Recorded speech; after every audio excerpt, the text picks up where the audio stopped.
point I could make a very simple illustration that if I define phi equal to phi1 plus I phi2 divided by square root of 2 and phi dagger equal to phi1 minus I phi2 divided by square root of 2, then I could express the Lagrangian du phi dagger du phi minus m square phi dagger phi. I could express this equivalently as summation over j 1/2 d mu phi j d mu phi j minus 1/2 phi j. And what I want to say here is that like I made Fock specific positions for phi and phi dagger, I would make one for phi1 and one for phi2. So constant times A1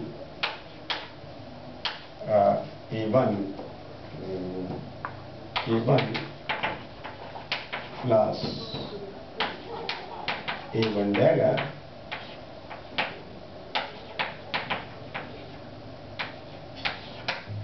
and phi2 would be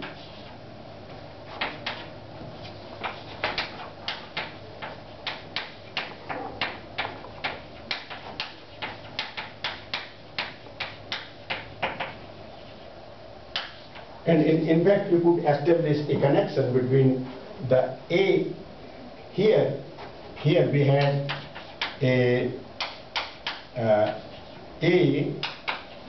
dagger, B and B dagger, and now you have here A1 dagger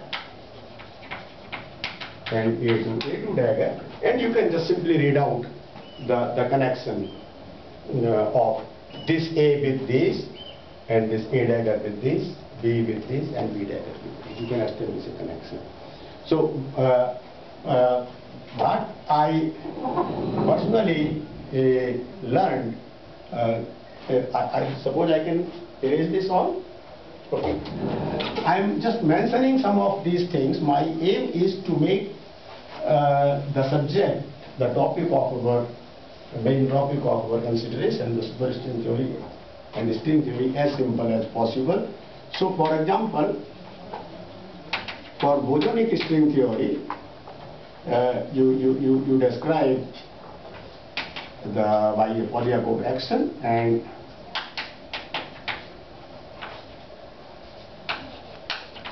I will go into the details later. Okay, I just mention it.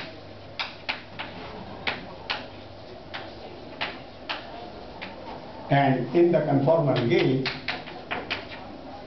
I can write it as d2 sigma, and this is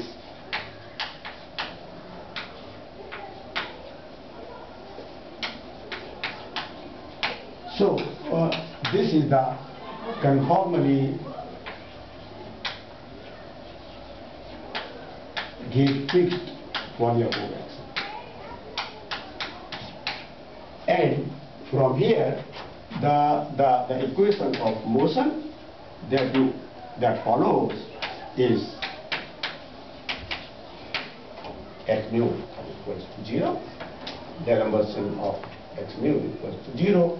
I could write this D'Alembert either in as it suits me. The light front coordinates are usually better to work for this, so one can write this as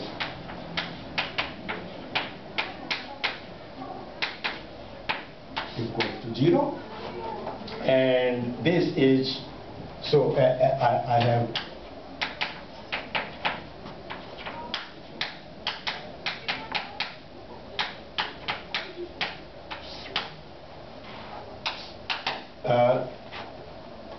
I just do it little bit in more detail, but the main point is this is what. So you see in what is happening in bosonic string theory, you have these fields mu goes from it's not going up to 3 here, it's going up to 26, 25.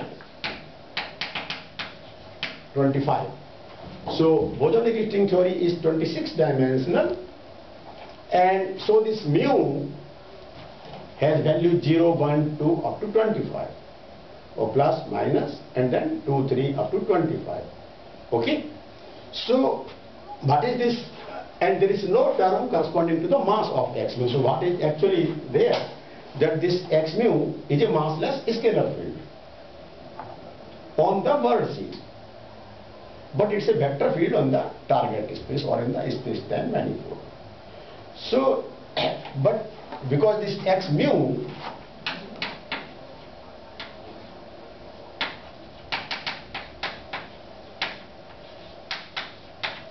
or tau and sigma, so, and as I said that I could consider this is a wave equation, and I could consider x mu as a sum of the waves that move to the left and the waves that move to the right. Okay. So let me just, before I write this, let me just introduce the light front coordinates in a little bit more, then you would know it better. That's fine. So here you see in the bosonic string theory we have the fields x mu,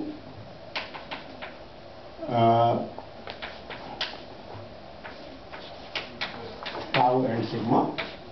I could write it also as x mu sigma alpha. So I have a sigma alpha vector. This has component sigma 0, sigma 1, or as tau and sigma. Okay. Or I would also write sigma alpha as sigma plus, sigma minus. Okay. So if I work in the light front coordinates, then I could split sigma alpha as sigma plus, sigma minus. Here I could write it as sigma 0, sigma 1, and I can relate these two. Okay. And similarly, my x mu, if I like, I can have x0, x1, and xi. Here I goes from 2, 3 up to 25. In superstring theory, we will see that theory is only 10 dimensional. Okay. And so here also, if I like, I could write x plus, x minus, xi, and this I would then go from 2 to 25, and these two components. So you could, if you like, you could correlate. You could correlate these coordinates.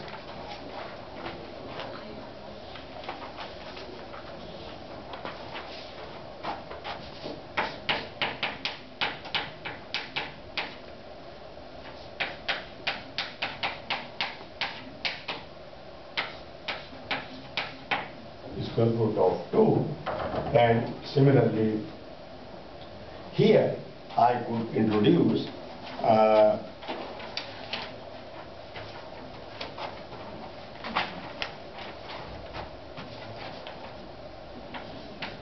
sigma plus minus as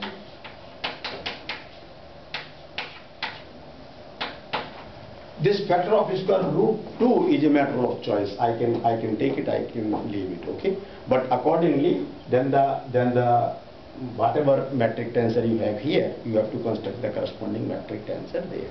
Okay. So here, if I like, I can take divided by square root 2. If I like, I can work without that. Okay. So, but I will take accordingly into account. So this is tau plus minus sigma. This is, I am calling as tau, This I am calling as sigma.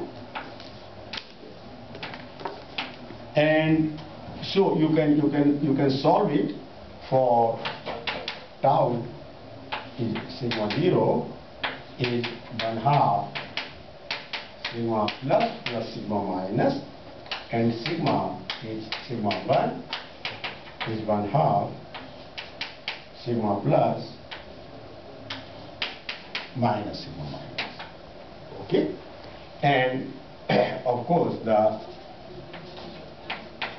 del plus minus is del over del sigma plus minus is equal to 1/2 of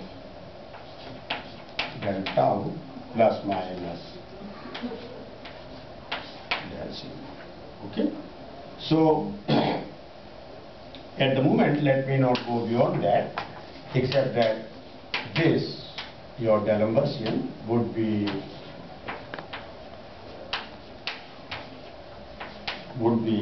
your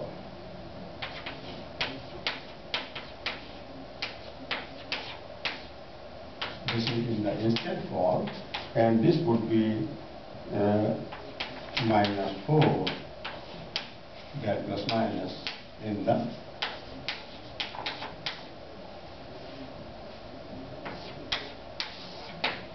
light flow.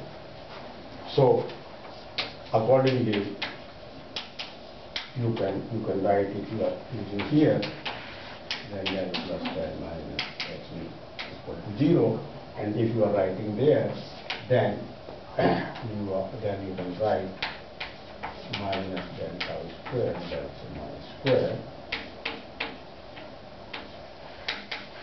So that is the standard Klein-Gordon equation, massless Klein-Gordon equation, except that you replace phi by x mu, right? So that's just the Klein-Gordon equation, famous Klein-Gordon equation in 2 dimensions, where you replace phi by x mu, and this is also Klein-Gordon equation, but written in the light front coordinates. Okay, 2-dimensional Klein-Gordon equation for massless fields, phi replaced by x mu. Right? And all this was necessary to mention because eventually I would like to consider the solutions x mu of these field equations, and then I would like to decompose x mu as a sum of the left moving and right moving waves. Okay, a sum of left moving and right moving waves. And you see, as we considered in the complex scalar field theory, complex Klein-Gordon field theory, we considered phi and phi diagram, set of 2 fields, and we also expressed it alternatively in terms of 2 real scalar fields, phi 1 and phi 2, where you could establish a relation between the two there. So here I can split x mu into a linear sum of x mu L and x mu R, left moving and right moving. So one of them would depend only on sigma plus, and one of them would depend on sigma minus. So something that depends on tau plus sigma could be viewed as a from the tau and sigma coordinate frame, you could view it as a wave moving to the left. And that part of x mu which depends on sigma minus, which is tau minus sigma, from the tau and sigma coordinate frame, you could view it as a wave moving towards the right. Okay, so you could split this into a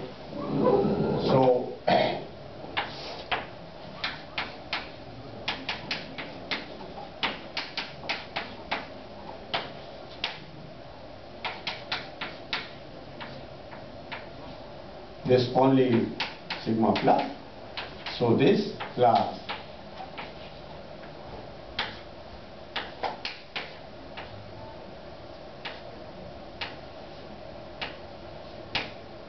and this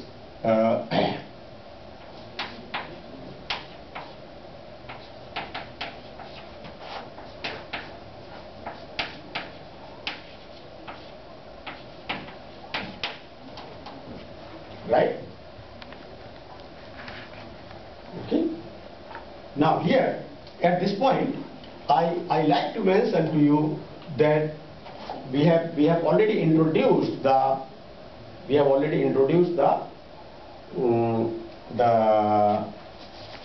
Dirac fields in 2 dimensions, and particular case as the Majorana spinners. So Majorana spinners, I had said, can I remove some of these things from here?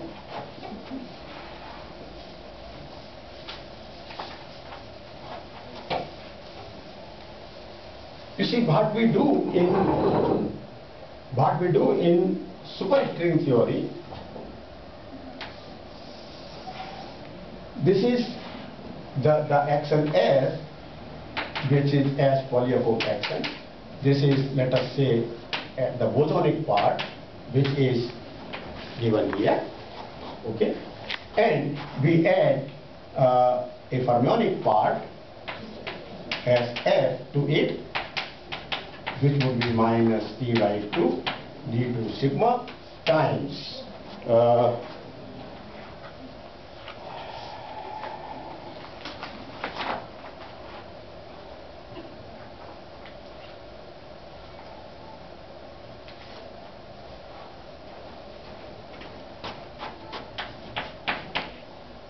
psi mu bar rho alpha del alpha psi. Okay, so let us not go into the details of these definitions, rho zero, etc. For the time being, we defer it. But this point, I want to say psi mu of A. This is I could write. If I like, I can put the index. So this is psi mu minus psi mu plus, and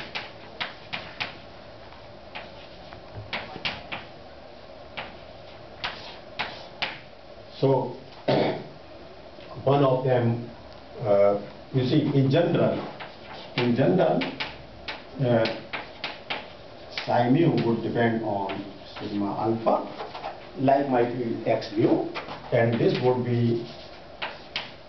depend on tau and sigma, but I could also write it as psi mu. I could instead of using tau sigma, I could use sigma plus sigma minus, which are linear combinations of tau and sigma, the way we have defined them.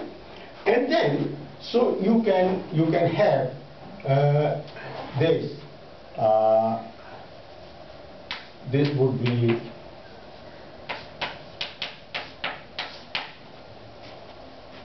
right. So what I mean is that the way I can split my x mu, which happens to be a solution of the field equation obtained from the polyatope action for the bosonic string. I get some equation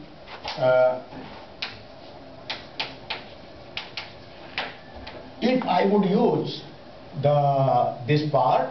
You see, the superstring theory would have an action defined by a sum of these two actions. This is one particular approach of superstring theory, which is called as RMS superstring theory, Raymond Neveu-Schwarz formalism. We will do it in details, okay? But so we already start learning its preliminaries, right? That this field psi, it's a Dirac spinner field, and more so, it's a Majorana spinner field, 2-component Majorana spinner field. What is a Majorana spinner? Dirac spinner is a complex field, but Majorana spinner is a real field. So its components are real.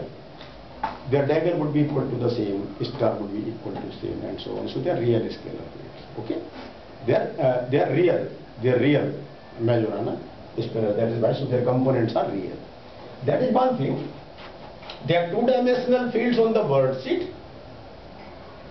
So They are Fermi fields. They are fermionic fields. X mu were bosonic fields. So now we have two kinds of fields on the worksheet: bosonic fields X mu and fermionic fields psi mu.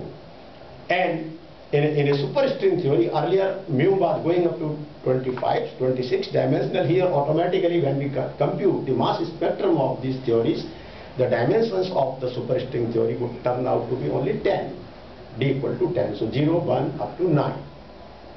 Okay? Or plus, minus, and 2, 3 up to 9. Okay, so 10 dimensional theory. But in that case, both of them, they would go up to 10, dimension will be 10. But, so this is a 10 vector in the target space or in the space-time manifold. However, it's a two-dimensional field on the worksheet because its arguments are only sigma and tau, or sigma plus and sigma minus. And you see, a common thing that I have learned right from my mechanics, that if I have a wave equation, I can split the solution as a superposition of two kinds of solutions, the left moving and right moving waves. This you can do in general, just as without any reference to this string theory. Just consider a one-dimensional wave equation in mechanics, classical mechanics, and you can do this. Okay. Same thing we want to make use here. And so I would like to make a Fourier Fock space decomposition for this and for this. Here I would use one set of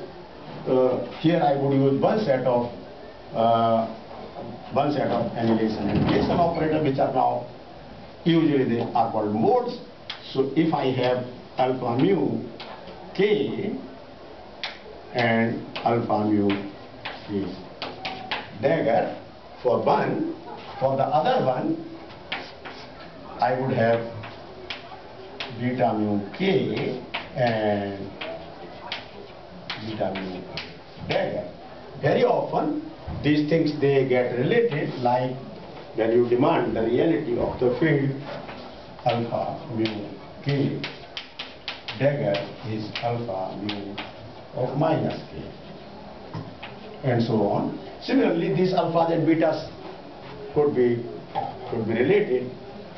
This could be equal to this, or this could be minus of this, etc., depending upon various boundary conditions in the open string, closed string, and so on, and what would be modes. But right now our main point is that here I have two sets of these modes.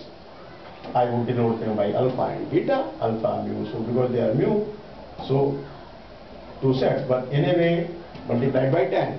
Or if it's just purely bosonic theory, then it's 26 dimensional. So one set alpha 0k, alpha 1k, alpha 2k, alpha 26k, right? So alpha mu k for each one of this. Similarly for this I have beta mu k. And they are same logic number operators. Okay, so their number operators at the moment, let me just do. So this would be the number operator. Okay, for the, so this would be my number operator for the bosonic string theory. Now, but you see, I'm talking about too many concepts at the same time. So for all bosonic theories, you would always have commutation relations, right? However, I can make also Fourier modes, Fourier decompositions, Fourier expansions for the field psi mu. Okay, and there also I have left moving and right moving waves. I can accordingly introduce the by different names, the annihilation and negation operators or the Fourier modes corresponding to the fermionic fields, and then they would be fermionic in nature. Okay, they would be fermionic in nature, so they have to obey that different rules. Okay, I think it's 1:46, so I will not do it today. In my dreams, I think I can do all this in one lecture, but it doesn't work like this. So I think what I will do is, we will first have a look at the fermionic oscillator on Monday. We will and the difference in our compared to the bosonic oscillator that we have considered. Okay. So I will consider fermionic oscillator and the number representation in fermionic oscillator. Okay. And followed by, if I forget, you have to tell me, followed by that Fourier modes for the Dirac-Spinner field. Okay, so these would be just analogous to the Fourier decomposition of the Dirac-Spinner field. This is also Dirac-Spinner field, but a special kind of that. Here we consider it only in 2 dimensions, and this is real. So they are Majorana spinners. Okay, and in fact they are Majorana Bine spinners. Bine spinners are the spinners that have some definite parity. Okay, definite chirality. Okay, so if you like, we can stop here, and then if I get out of the track, you can remind me. Okay, we must do fermionic oscillator, we must do Dirac-Spinner field, Fock space decomposition of that, and the construction and calculation of these various physical observables.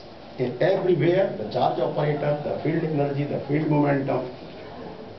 We may not calculate everything, but all these things can be calculated. Okay, orbital angular momentum for the Dirac case, even spin angular momentum part matters. So all those things can be worked out. Okay, and then they apply in an analogous manner to the bosonic string theory, in an analogous manner to the fermionic theory, and a combination of the two that gives us the superstring theory. This is the simplest superstring theory that we can think of. Then we will go on to little more different formulations. So I think let me stop here. Let me all thank you all very much. Thank you very much.